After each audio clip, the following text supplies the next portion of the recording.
এবারের মাধ্যমিকে অঙ্ক পরীক্ষায় এই অংশীদারি কারবার চ্যাপ্টার থেকে এই কোশ্চেন নম্বর 9 অঙ্কটি ইম্পর্টেন্ট আছে। এবার যদি কোনো কারণে এই কোশ্চেনটি না আসে সেক্ষেত্রে আরও কিছু অঙ্ক এই চ্যাপ্টার থেকে ইম্পর্টেন্ট আছে, যেগুলি অন্য ভিডিওতে আমি আলোচনা করব।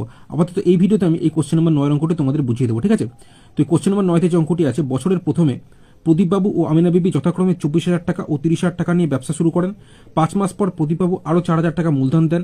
বছরের শেষে 27,716 টাকা লাভ হলে কে কত টাকা লভ্যাংশ পাবে? তো এই কোশ্চেনটা আমি খাতায় এখানে লিখে নিয়েছি। আর কোশ্চেন এখানে কি বলেছে, বছরের প্রথমে প্রদীপবাবু 24,000 টাকা নিয়ে ব্যবসা শুরু করেন। 5 মাস পর প্রদীপবাবু আরও 4,000 টাকা মূলধন দেন। তাহলে এই কোশ্চেন থেকে আমরা দেখতে পেলাম প্রদীপবাবুর মূলধন এই 24,000 টাকাটা 5 মাস, ও 5 মাস পরে প্রদীপবাবু যেহেতু আরও 4,000 টাকা মূলধন দিচ্ছেন, তাই 24,000-এর সঙ্গে 4,000 যোগ করলে এই 28,000 টাকাটা বাকি 7 মাস কেটেছে। 7 মাস কেন লিখেছে? যেহেতু 12 মাসে 1 বছর, 12 মাসের মধ্যে 5 মাস তো এখানে হয়ে গেছে, তাহলে বাকি থাকছে 12 থেকে 5 বিয়োগ করে 7 মাস, তো 7 মাস কেটেছে, ঠিক আছে।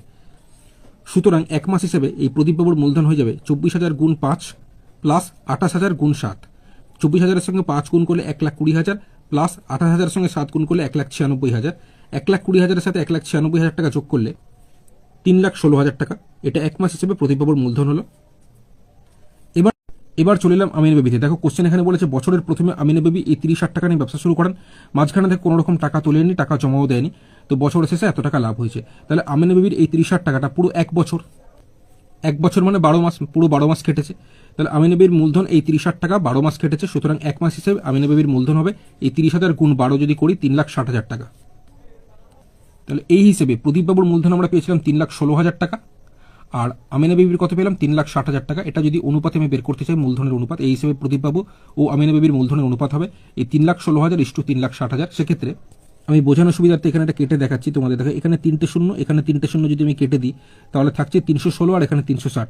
তোমরা 2 দিয়ে কাটতে পারো, আমি একেবারে 4 দিয়ে কেটেছি। 4 দিয়ে 316কে কাটলে 79 হচ্ছে, = 4 দিয়ে 360কে কাটলে 90 হচ্ছে, মানে 79:90 হচ্ছে প্রদীপবাবু ও আমিনা বিবির মূলধনের অনুপাত, ঠিক আছে।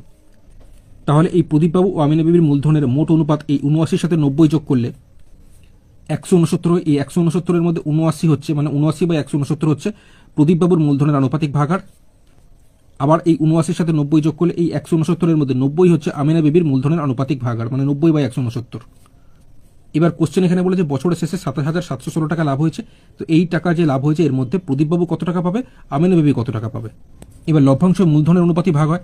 তো এখানে তাহলে প্রদীপবাবুর মূলধনের আনুপাতিক ভাগাড় এই 79/169-এর সাথে যদি আমরা বছরের শেষে এই যে টোটাল 27,716 টাকা লাভ হয়েছিল এটা যদি গুণ করে দিই, তাহলেই এই 27,716 টাকার মধ্যে প্রদীপবাবু কত টাকা পাবে আমরা পেয়ে যাব। একইভাবে আমিনা বিবির মূলধনের আনুপাতিক ভাগাড় এই 90/169-এর সাথে যদি আমরা বছরের শেষে টোটাল এই 27,716 টাকা গুণ করে দিই, তাহলে আমিনা বিবি কত টাকা লাভ পাবে পেয়ে যাব। এবার দেখো এখানে 169 আমরা জানি 13 দিয়ে কাটে, তো 169কে 13 দিয়ে কাটলে 13ই হয়, যেহেতু 13 গুণ করলে 169, তাই তো। 27,716 13 দিয়ে কাটছে, কত হচ্ছে? 2,132।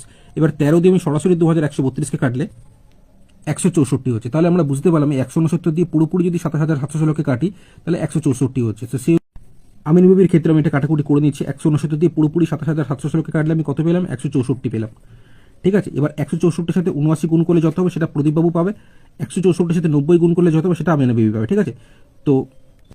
তো এখানে 164-এর সাথে 79 গুণ করলে 12,956 টাকা, আর এখানে 164-এর সাথে 90 গুণ করলে 14,760 টাকা। তাহলে কোশ্চেন আমাদের জিজ্ঞেস করেছিল বছরের শেষে 27,716 টাকা লাভ হলে কে কত টাকা লভ্যাংশ পাবে। আমরা দেখতে পেলাম প্রদীপবাবু পাবে 12,956 টাকা এবং আমিনা বিবি পাবে 14,760 টাকা।